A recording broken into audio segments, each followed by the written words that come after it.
friends, welcome to Varanda Rise YouTube channel. I am Malavika. Now, we will SSC CPO Rapid Fire series Day 12 video. So, Day 12 video, we will talk about related facts. We will talk video. First question. Which of the following is not an allotrope of carbon? Options are trisulfur, diamond, londelite, graphite. So, answer is trisulfate. The carbon allotrope. So, trisulfur is sulfur cherry red allotrope trisulfur. That is 10% of vaporized sulfur. That is 713 Kelvin, 1333 Pascal comprise trisulfur metal. That's uses agrochemical use antifungal agent use Saccharomyces cerevisiae metabolite that use ബാക്കി option നോക്കുകയാണെങ്കിൽ diamond.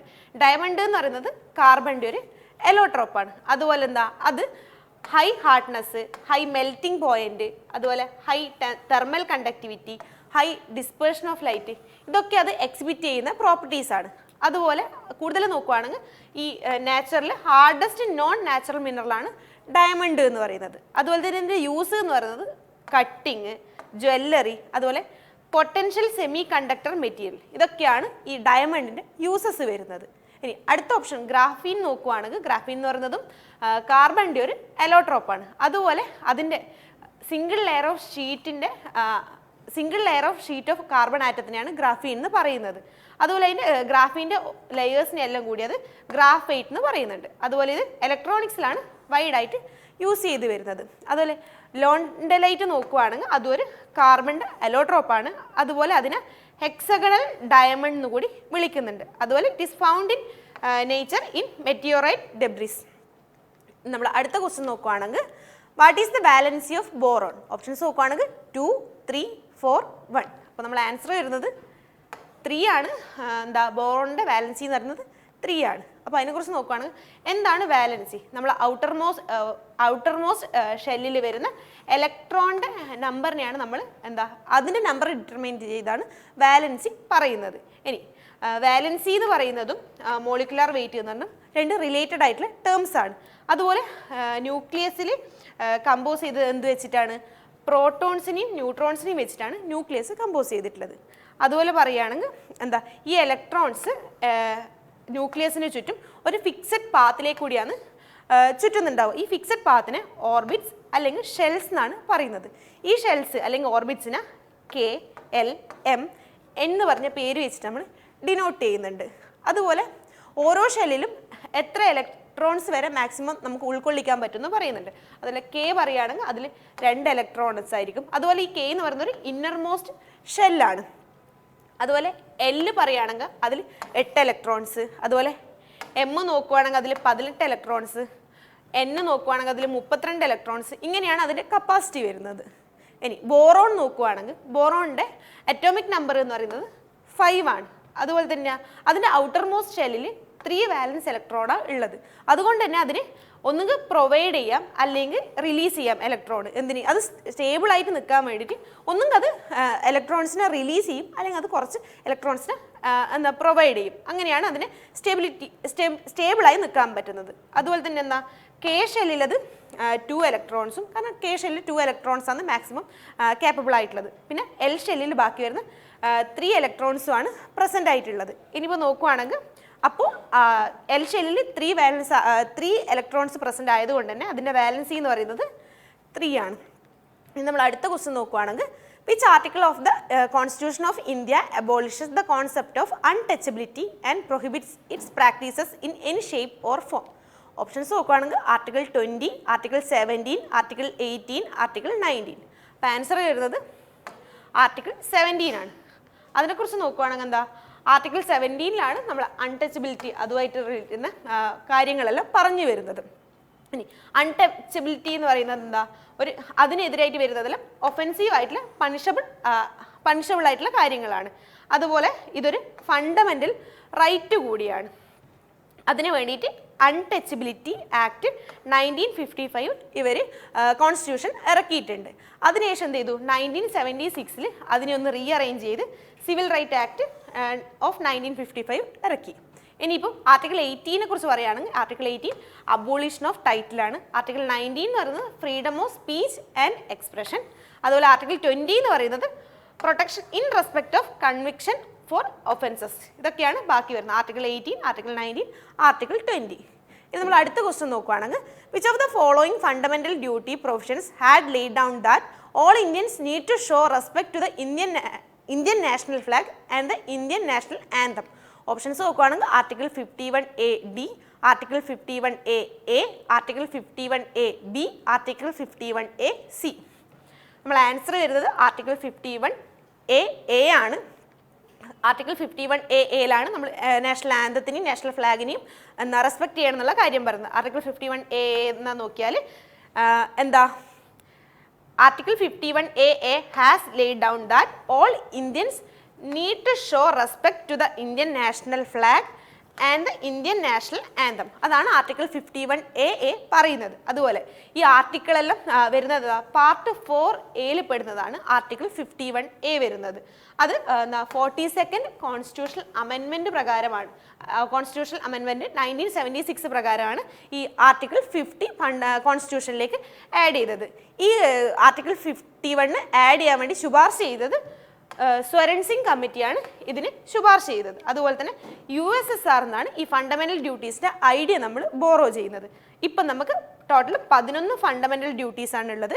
ആദ്യത്തെ 10 എന്നാ constitutional amendment പ്രകാരം 1976 പ്രകാരവും പിന്നീടുള്ളത് 86th constitutional amendment പ്രകാരമാണ് add ചെയ്തിട്ടുള്ളത്.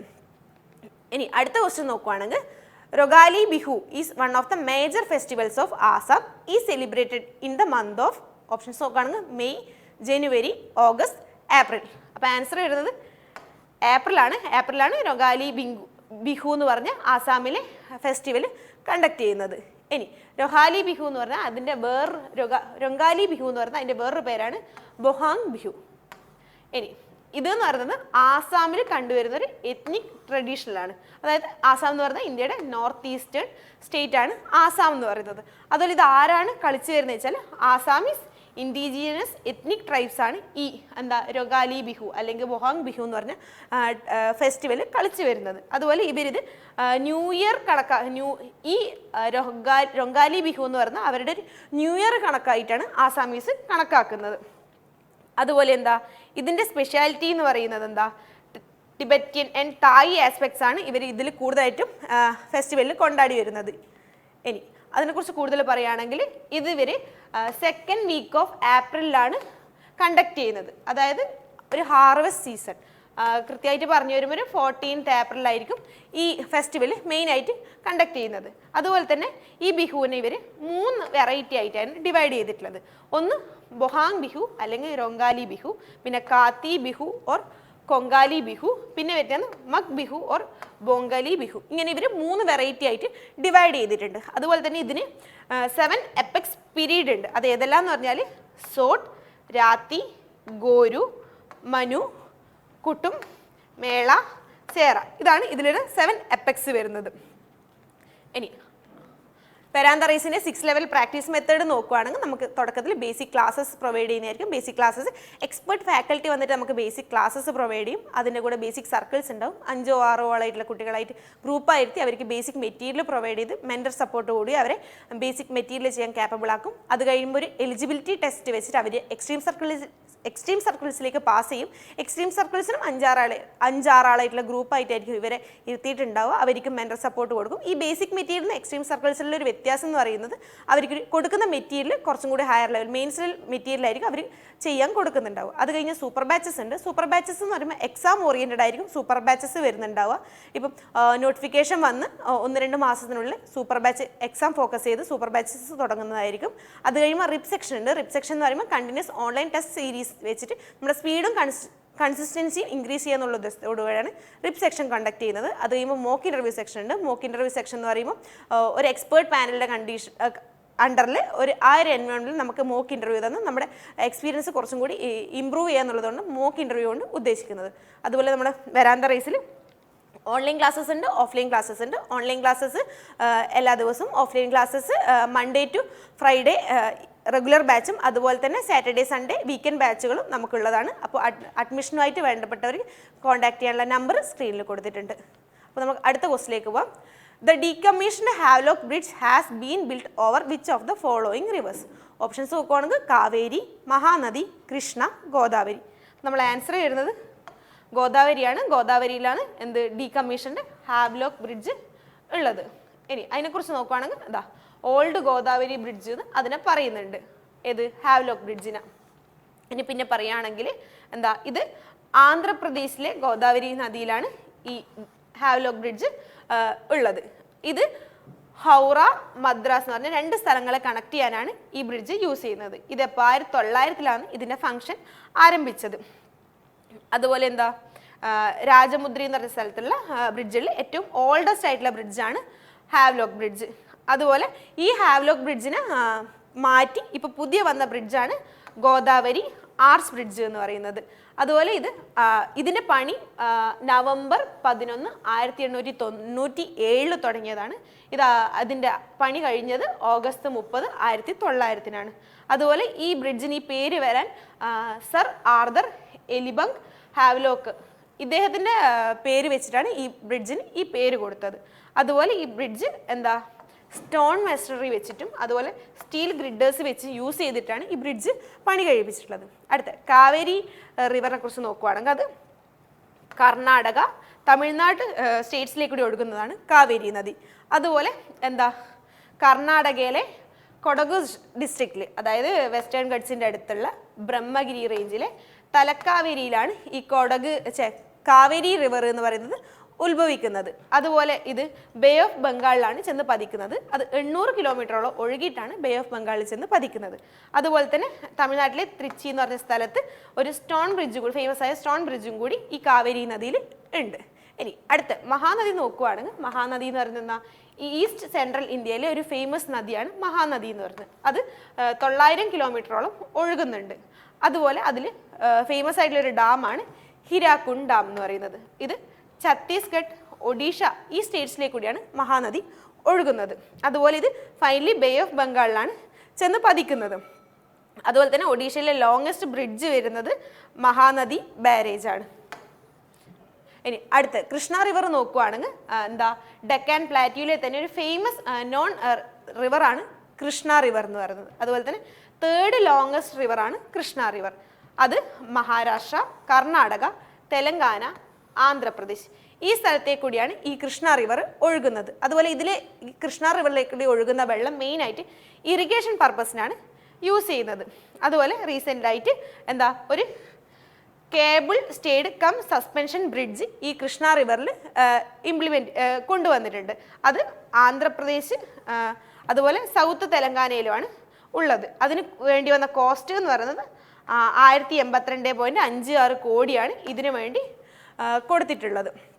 ഇനി അടുത്ത ക്വസ്റ്റ്യൻ നോക്കുകയാണെങ്കിൽ which of the following tax was taken not in cash but in the form of forced labour in Chola Empire?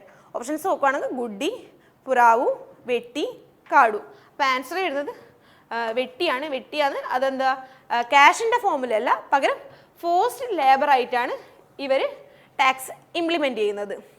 ഇനി അതിനെക്കുറിച്ചാണ് ചോള പീരീഡിലാണ് ഈ ടാക്സ് ഇംപ്ലിമെൻറ്റ് ചെയ്തത്. അതായത് എന്താ പേര് ടാക്സിൻ്റെ വെട്ടി എന്നാണ് പേര്. എന്താ പൈസയല്ല, പകരം എന്ത് ചെയ്തു ഫ്രീ ലേബർ അതുപോലെ ലാൻഡ് അതൊക്കെയാണ് ഇവർ അതിന് പകരമായിട്ട് കൊടുക്കേണ്ടത്. അതുപോലെ ഈ ചോള ഡൈനാസ്റ്റിയെ കുറിച്ച് പറയുകയാണെങ്കിൽ സൗത്തേൺ ഇന്ത്യയിലാണ് ചോള ഡൈനാസ്റ്റി ഉണ്ടായിരുന്നത്. അതുപോലെ അവരുടെ ഒഫീഷ്യൽ ലാംഗ്വേജ് എന്ന് പറയുന്നത് സാൻസ്കൃതും തമിഴുമായിരുന്നു. ഇനി അതുപോലെ അവർ ചോള ഡൈനാസ്റ്റിയുടെ ഫൗണ്ടർ എന്ന് പറഞ്ഞ വിജയാലയ എന്ന് പറഞ്ഞ വ്യക്തിയായിരുന്നു ഇതിൻ്റെ ഫൗണ്ടർ എന്ന് പറയുന്നത്. അതുപോലെ ഈ സമയത്തുണ്ടായ വേറൊരു ടാക്സ് ആണ് കടമൈ ടാക്സ്.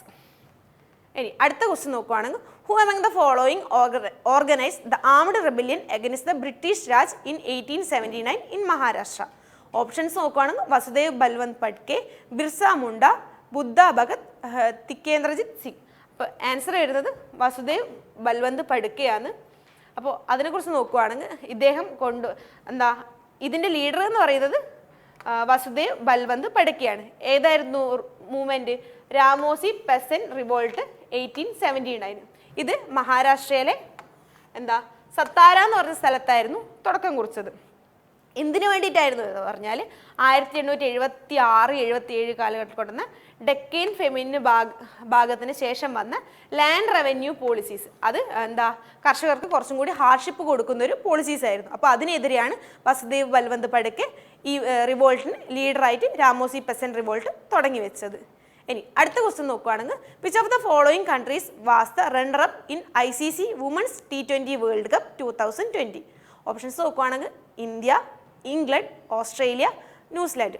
ആൻസർ വരുന്നത് ഇന്ത്യയാണ്. ICC വുമൻസ് T20 വേൾഡ് കപ്പിലെ റണ്ണർ അപ്പ് എന്ന് പറഞ്ഞാൽ ഇന്ത്യ ആയിരുന്നു. അപ്പോൾ അതിൻ്റെ വിന്നേഴ്സ് എന്ന് പറയുന്നത് ഓസ്ട്രേലിയ ആയിരുന്നു. അതുപോലെ ഇത് എവിടെ വെച്ചാണ് കണ്ടക്ട് ചെയ്തത്? 21 ഫെബ്രുവരി തൊട്ട് 8 മാർച്ച് 2020 വരെ ഓസ്ട്രേലിയയിലെ മെൽബോൺ എന്ന് പറഞ്ഞ സ്ഥലത്ത് വെച്ചായിരുന്നു ഈ മാച്ച് കണ്ടക്ട് ചെയ്തത്. അതുപോലെ പിന്നെ എന്താ ഇതിൻ്റെ പ്ലെയർ ഓഫ് ദ സീരീസ് എന്ന് പറയുന്നത് ഓസ്ട്രേലിയൻ ബാറ്ററായ ബെത്ത് മൂണെ ആയിരുന്നു ഇതിൻ്റെ പ്ലെയർ ഓഫ് ദ സീരീസ് എന്ന് പറയുന്നത്. ഇനി ICCയെ കുറിച്ച് നോക്കുകയാണെങ്കിൽ ICCയുടെ full form international cricket council. അതുപോലെ ഇത് ഫൗണ്ട് ചെയ്തത് 15 ജൂൺ 1909 ഇത് ഫൗണ്ട് ചെയ്തത്. അതുപോലെ ചെയർമാൻ എന്ന് പറയുന്നത് ഗ്രെഗ് ബാർക്ലേ. അതുപോലെ CEO ജിയോഫ് അല്ലാർഡീസ്. അതിൻ്റെ ഹെഡ് ക്വാർട്ടേഴ്സ് എന്ന് പറയുന്നത് ദുബായിലാണ്. ഇനി ഇന്നത്തെ ലാസ്റ്റ് 10ാമത്തെ ക്വസ്റ്റ്യൻ നോക്കുകയാണെങ്കിൽ which state in India receive the largest number of immigrants as per the 2011 census? Options നോക്കുകയാണെങ്കിൽ ഗുജറാത്ത്, മഹാരാഷ്ട്ര, വെസ്റ്റ് ബംഗാൾ, ഉത്തർപ്രദേശ്. നമ്മൾ ആൻസർ വരുന്നത് മഹാരാഷ്ട്രയാണ്. മഹാരാഷ്ട്രയിലാണ് ഏറ്റവും കൂടുതൽ മൈഗ്രേഷൻസ് ഉള്ളത്. അതുപോലെ ഉത്തർപ്രദേശിലാണ് ഏറ്റവും കൂടുതൽ ഔട്ട് മൈഗ്രേഷൻ വരുന്നത്. ഏത്? 2011 സെൻസസ് പ്രകാരം. അതായത് 2011 സെൻസസ് പ്രകാരം 20 മില്യൺ പീപ്പിള് ഉത്തർപ്രദേശിൽ നിന്നും ബീഹാറിൽ നിന്നും പുറത്തേക്ക് പോയിട്ടുണ്ട് എന്നാണ് അതിൻ്റെ കണക്ക്. അതുപോലെ 1991 ശേഷം 2001 സെൻസസ് വെക്കുമ്പം 55% ഇന്റർ സ്റ്റേറ്റ് മൈഗ്രേഷൻ കൂടുകയും, എന്നാൽ അത് 2001 ശേഷം 2011 സെൻസസ് വെക്കുമ്പോൾ അത് 33% കുറഞ്ഞു വരികയും ചെയ്തു എന്നാണ് കണക്ക് പറയുന്നത്. അപ്പോൾ നമ്മൾ ഇന്നത്തെ 10 ക്വസ്റ്റ്യൻ ഡിസ്കസ് ചെയ്തിട്ടുണ്ട്. ഇന്നത്തെ 10 ക്വസ്റ്റ്യൻ നിങ്ങൾ റിവൈസ് ചെയ്യുക. ഇതിന് മുമ്പുള്ള വീഡിയോകൾ കണ്ട് അതും നിങ്ങൾ റിവൈസ് ചെയ്ത് വരണം. അപ്പോൾ നല്ലൊരു സ്കോർ നമുക്ക് ഇപ്രാവശ്യത്തെ CPOയിൽ ഉറപ്പായിട്ടും നേടാൻ പറ്റുന്നതായിരിക്കും. അപ്പോൾ അടുത്ത വീഡിയോയിലേക്ക് കാണും വരെ താങ്ക് യു.